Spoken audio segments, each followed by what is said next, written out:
Hi, Mystery Recapped here. Today, I'm going to explain a South Korean fantasy comedy film called The Dude in Me. Spoilers ahead, watch out, and take care.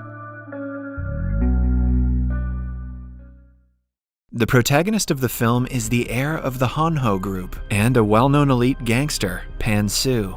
In the beginning, we are introduced to his lavish lifestyle and loveless marriage to Seo-yeon. Pan-soo only married her because her father, Mr. Han, is the president of the Hanho group and an influential man. Seo-yeon is rich and spoiled and hasn't worked a day in her life, but she still feels entitled to her husband and father's money. She complains that her father is refusing to buy her a gallery that she really wanted. Pan-soo ignores her ridiculous demand and goes on about his day. In the office, he is informed of a carpenter who is refusing to evacuate his shop that needs to be destroyed for Pan-soo's next project. To get the job done, he invites his right-hand man, Mr. Bang, and asks him to get the carpenter out, one way or another.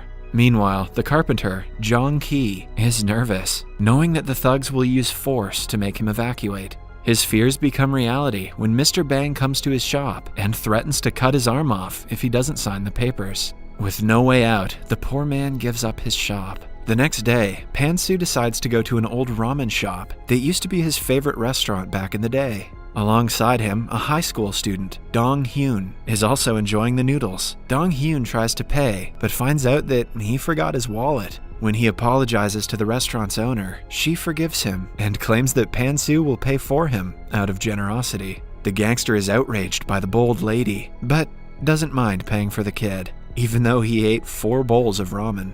The shop owner promises to give him a special gift in return for his generosity. A while later, Dong-hyun is on the edge of a 2-story building trying to retrieve a shoe from a pole. As he reaches for it, he loses his balance and falls on top of Pan-soo, who happens to be standing right below. When Pan-soo opens his eyes again, he finds himself on a hospital bed. A young nurse calls him a student and talks to him informally. Confused, he walks outside and is horrified to see his body lying down on another hospital bed. Before he can react, the carpenter Jong-ki launches at him, calling him his son.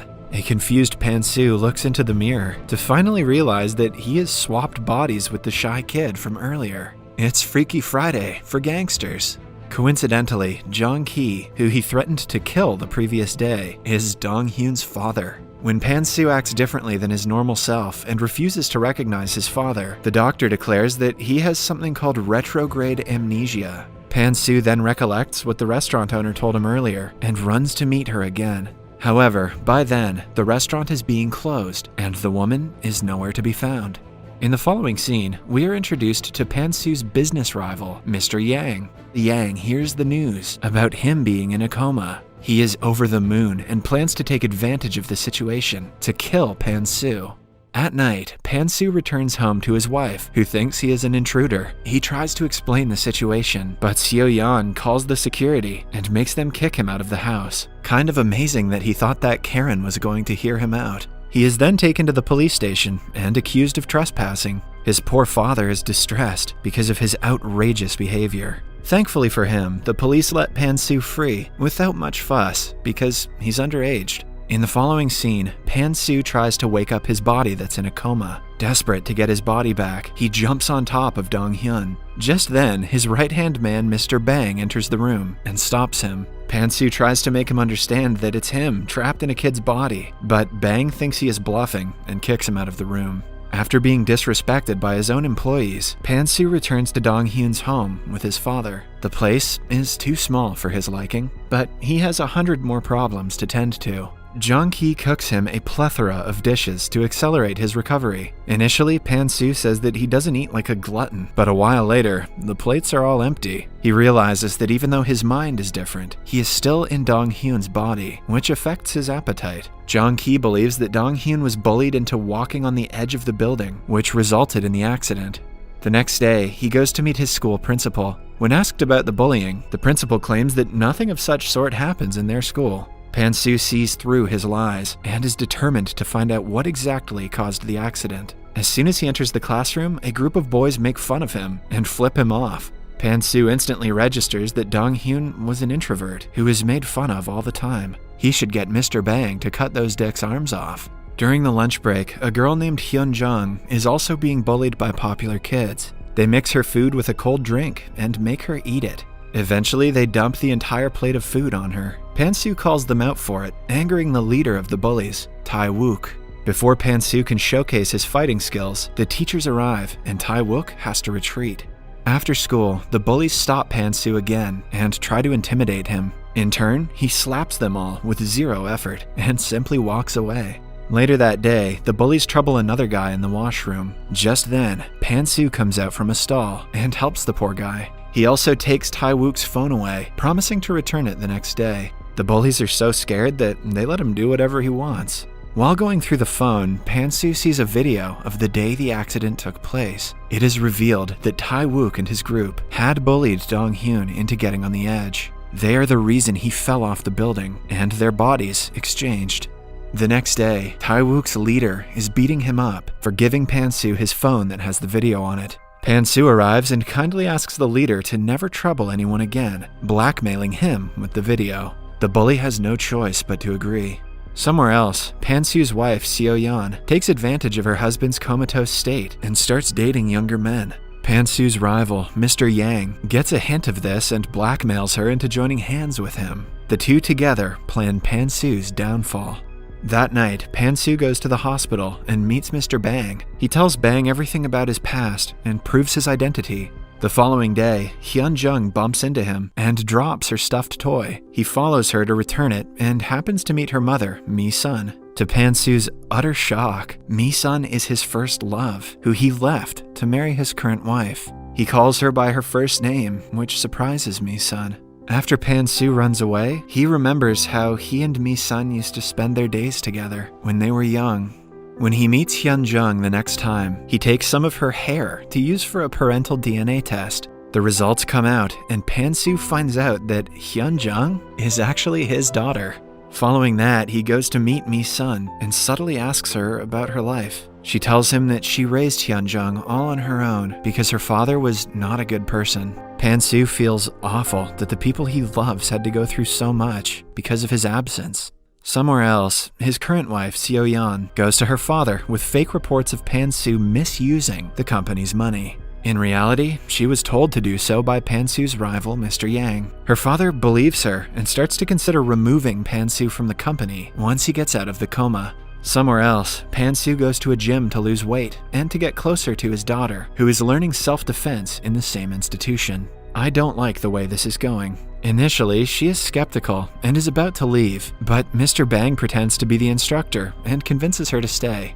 Starting that day, the father and daughter train together and begin getting along well. Eventually, Pan-soo loses weight and gets fit. The girls in the school, including the bullies, are surprised by his new persona. During the lunch break, Hyun-jung's bullies stop her again, but this time she teaches them a lesson and defends herself efficiently.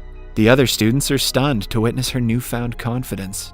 That evening, Pan-soo goes to Mi-sun's restaurant again. While talking, she mentions her former lover, who she wishes she could have killed. Pan-soo realizes she is talking about him and chokes on his water. Mi-sun is helping a perverted customer when he touches her inappropriately. An enraged Pan-soo asks her to go inside and fights the perverts. Mi-sun suddenly stops him, inquiring why he's acting out of character. Pan-soo sits her down and finally tells her everything about switching bodies with Dong-hyun. Initially, she doesn't believe him, but Pan-soo challenges her to ask him anything that he would know. When he answers all the questions correctly, Mi-sun is in shock. Still, she asks him to go away from their lives, as he did all those years ago. A flashback shows us young Mi-sun and Pan-soo meeting for the first time. He rudely informed her that he was getting married to his boss's daughter and asked Mi-sun to forget him.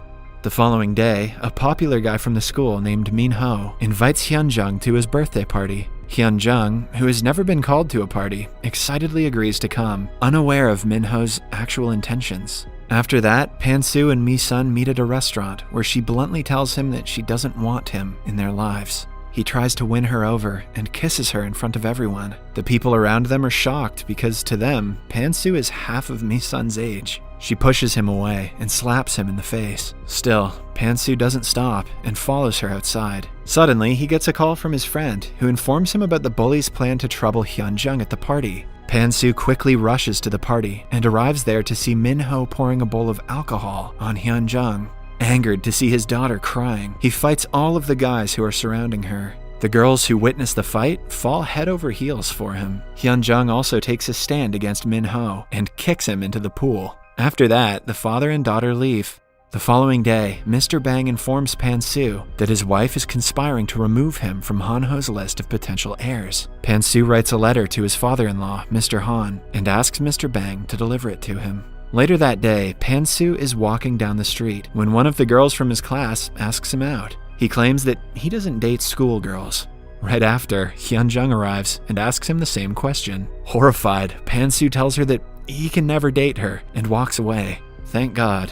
At home, Mi-sun also finds out that her daughter wants to date her father. She orders Hyun-jung to stay away from him. At night, Pan-soo's rival Yang breaks into the hospital to kill Dong-hyun.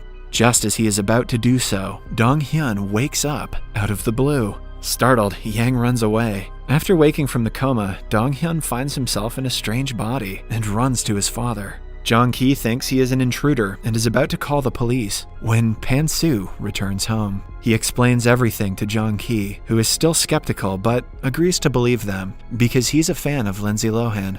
Following that, Pan-soo asks for Dong-hyun's help to solve things with Mi-sun.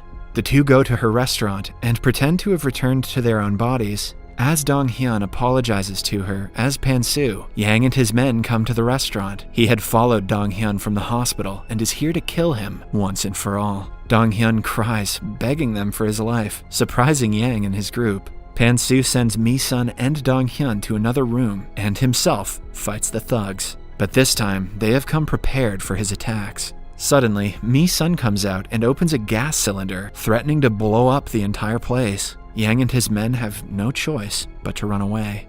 Due to the chaos, Mi-sun finds out that the guys were lying earlier. Still, she talks to Dong-hyun as Pan-soo and tells him about the hardships she faced because of his absence. The two hug in the end.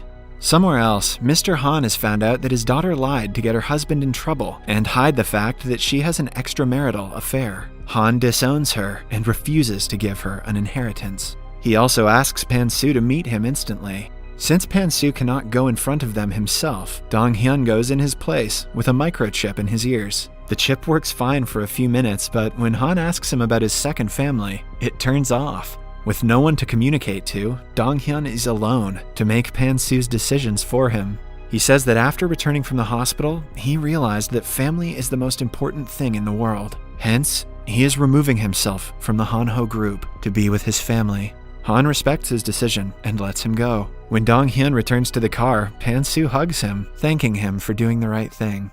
But their happiness doesn't last long when an enraged Seo-yeon hits them with her car. Pan-soo is severely injured and has to be taken to the hospital. As he is talking to his family on his deathbed, Dong-hyun falls unconscious. In the following scene, Pan-soo is in an operation theater. His surgeon is the same woman who caused the body swap initially. She asks him if he liked the gift and changes him back to normal. 6 months later, Dong-hyun, in his own body, returns to school. Everyone respects him and is nice to him. He and Hyun-jung have started dating.